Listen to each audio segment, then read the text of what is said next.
Welcome to another episode of Tailored by Nature, where we discuss topics pertaining to nature, which is our nurturing environment.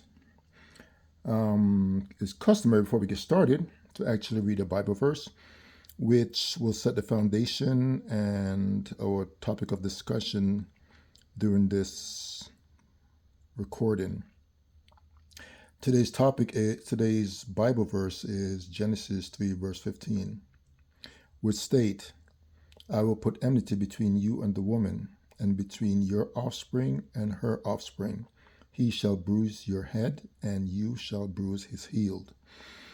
When we read this in the English mind, we don't get the concept or idea of what's really taking place and what's really this verse is really telling us. But when we translate it back into its original context, which back to the Aramaic, and we, look up certain words and see what these words mean, we get a different idea for what's taking place here. First and foremost, the first word we look at is the word enmity, which translates to enemy. And what does your enemy do? They replace you. They destroy you. And the second word we look at is the word woman in this context, mean Gentiles. And offspring, of course, is children. And the bruising of the head and the heel is talking about rulership and governance within the earth. So when we look at the verse, we're seeing that the offspring of the Gentiles are in pursuit of replacing the offspring of Adam, the original seed, for rulership and dominion within the earth. So that's what the verse is about. And what also validates this is the word Genesis. So the word Genesis is the informal plural for the word genes, which is a unit of heredity that is transferred from a parent to offspring, and the offspring carries some characteristic of the parents. So that's what the word Genesis really means. It means beginning, but you have to consider the beginning of who and the beginning of what. And that's the beginning of destruction and the beginning of sin within the earth, which is the mixing of two unique species.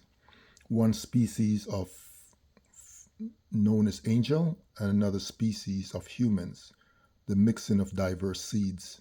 So that's the beginning of destruction within the earth, because the creator make one seed for a particular purpose and another unique species for another different purpose, and both mingle with each other, create a different kind, and that kind is destructive, which is known as the son of destruction, and the son of Adam is known as the son of man.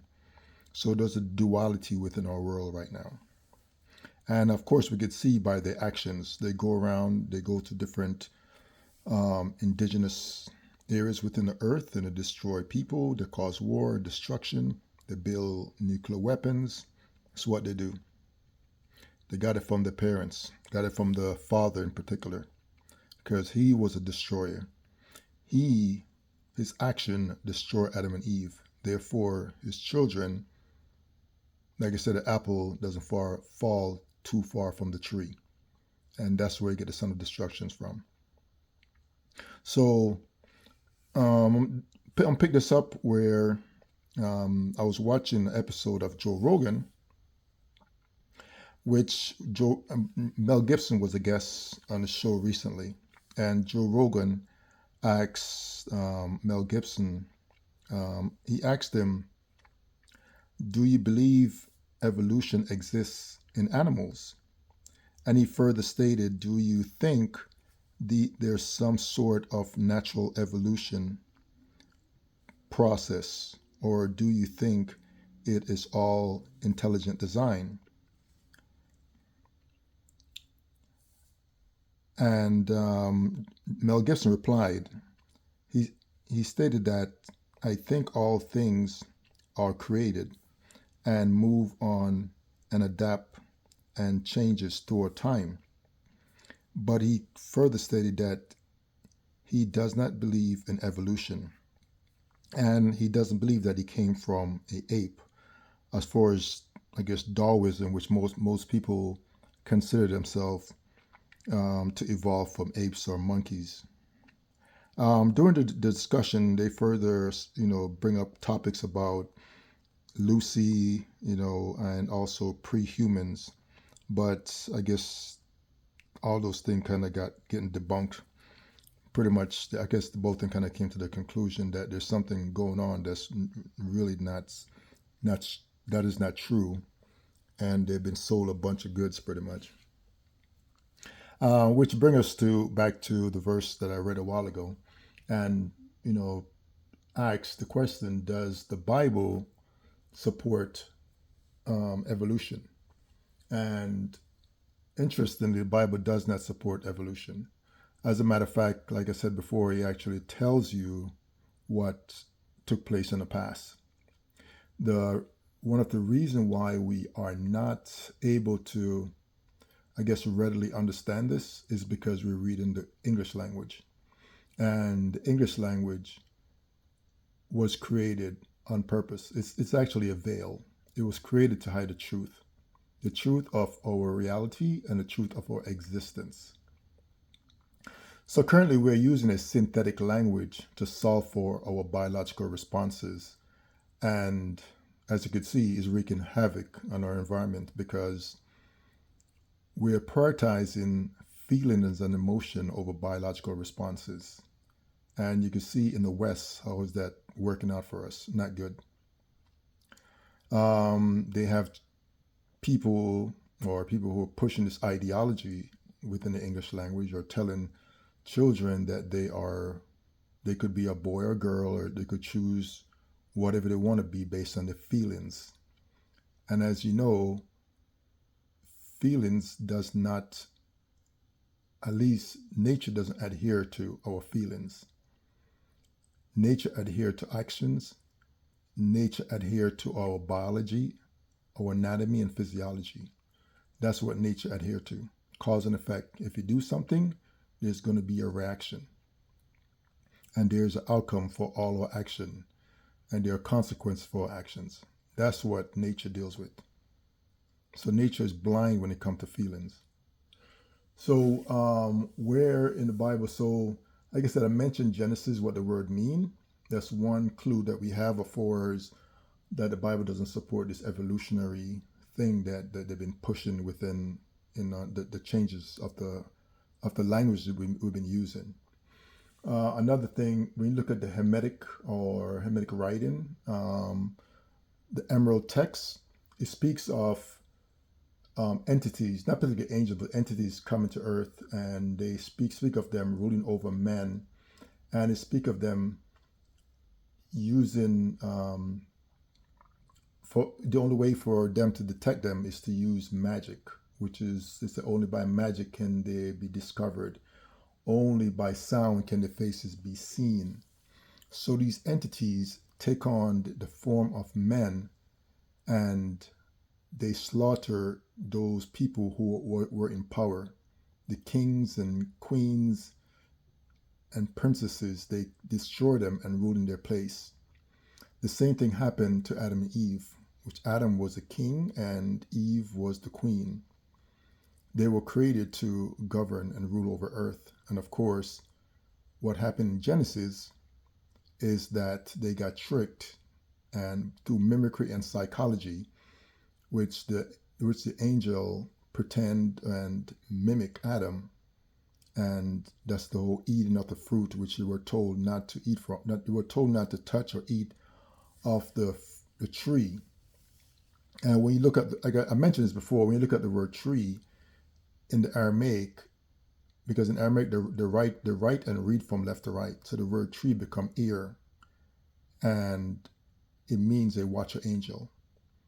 So because of what they did, they lost their dominion over the earth, which is Genesis 3 verse 15, which is the Gentiles replacing the seed of Adam. that's the offspring of the Gentiles, the offspring of the angels. So as you can see, Adam and Eve got compromised, and from them being compromised, you actually have a trickle down effect, which is affecting dominion within the earth today. And that's why you see this rulership in the earth, and we wonder why the earth is falling apart because of our actions, the action of Adam and Eve, the action of our ancestors, and that's what we are dealing with today. And another, within the book of Genesis also, we see Jacob's ladder, where Jacob see angels coming down, ascending and descending on the ladder, which represent our DNA. And that is also the mixing of the humans and angels, which has proven to be destructive. I'm pretty sure when Most High created the angels for their purposes, they're made according to their kind and type, and humans are made according to their kind and type to do their purpose within the earth. But when those two genes are mixed together, it creates havoc within the earth because it was never part of the original design. So it's out of order. And when things are out of order, they create chaos. Hence, son of destruction, to cause chaos within the earth because it was never meant to be part of the creation. So we continue, and so like I said, these are some of the things that's been hidden within the English language and have not been, I guess, on the forefront. But of course, Taoism was on the forefront, which, they tell people that they came from animals and monkeys and all these things. Why is that relevant? Because in order to have lineage within the earth or some kind of dominion within the earth, you have to trace your ancestry. And through the earth, there are some people or races that trace their lineage through their mother, maternal DNA. And the reason for that, because if they trace it through their paternal DNA, it will show that they are not of earth. So it's traced through their mother. And that practice of getting for his position within the earth is practiced still today. Chinese women in particular, they come to the United States, hide their pregnancy, give birth to their children here, and so they get benefit from being here. They get stake within, say so, within the United States as far as connecting with the children with the United States. So that's another way where you see mimicry and psychology is used still to this day, something that they have adapted from the angels. Like I said, there's nothing new under the sun. And like I said, that's further illustrate that there, as far as evolution is concerned, that is something that was particularly just made up to fulfill an agenda, and as far as dominion over the earth. Like I said, it's all about dominion over the earth. And when you use those aspects of it, it creates a situation where one is ruling over the other. And we see that throughout history. And see, trace. Okay, so we spoke about tracing our lineage. I was talking about that already. Another thing we have to consider right now is the language that we're using. And the language that we're using, it's, like I said before, it's a veil. And it's being used to hide the truth. So a lot of the information that is relevant to our understanding of our reality is being suppressed. And as time goes, we see information just, pretty much trickling out. It's not really coming out fast enough. It's just dripping here, dripping there, information coming out. But regardless, information is coming out. And like I said, the English language was created for the purpose of creating a veil so that the people that's here will continue to be under some kind of dominion by others, based because they don't know their lineage, they don't know where they came from, they don't know who they are, and because you don't know who you are, and people could tell you who you are. Take for instance the so-called Negroes in America. Their names have been changed several times, from Indian to Black to Negroid to colored to African American, because they don't know who they are. And that's the power and the mimicry within language. Like I said, language is a program. Its purpose is to influence our mind and control our actions. And by doing so, anyone could create ideology, which, if you are not aware of what's taking place, they will easily take advantage of you. And they could teach you whatever they want to teach you and make you believe whatever they want you to believe. And you take actions on those beliefs, and those beliefs could be detrimental to your health, your wealth, and your overall functionality.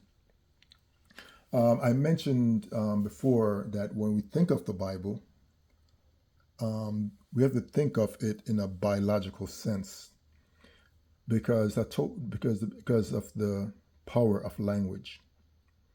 Most people who are Christians or who are converted to Christianity, they believe something outside of themselves. But the people, the ancient Israelite who actually wrote the scribe this information, described it for the future generation, described it for the offspring, not particularly for the entire world. I know that Christians believe this whole story about it was for the world. It was for the Israelites, a particular group of people that actually wrote down this information for their children and in the few children that's not yet been born. That's what it was written for. But the world have adapted into Christianity. But the information that the Israelite wrote down, it was for their children to come. And it was about biology. It was about what took place in the past, what they saw, who came down here, and how they mixed into their gene pool. That's pretty much what information about. So when you read the Bible, don't think of it as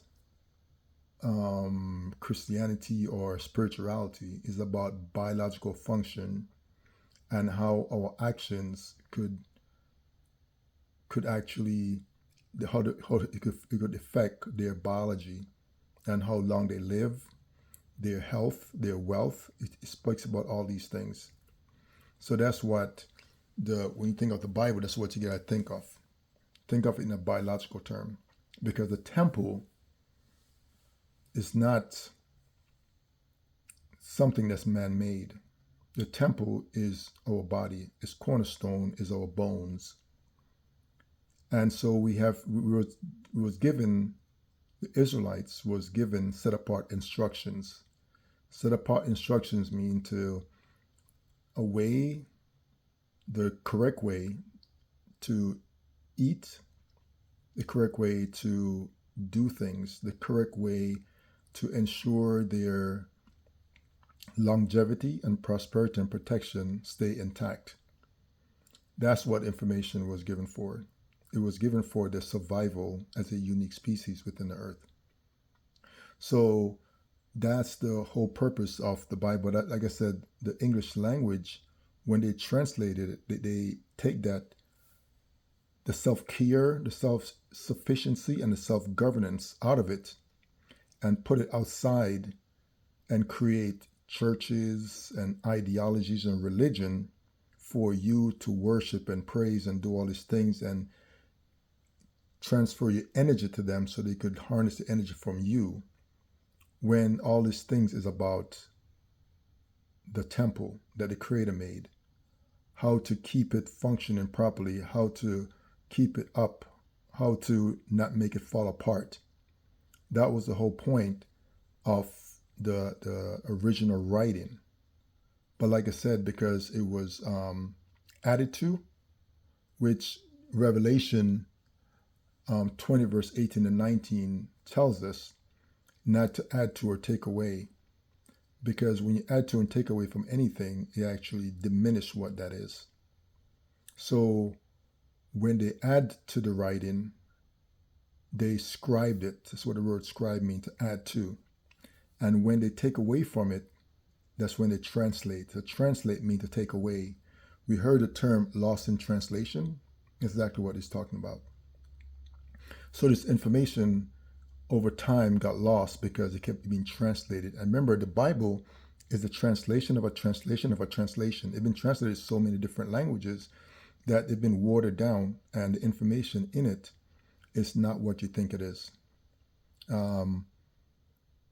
Even in a popular verse that a lot of people read in the Bible, it tells us to fear God and keep His commandments. And when you look at the verse, it's not talking about fear as you would think your English mind would tell you fear is. Fear is not. It's like I said. It's a mistranslation.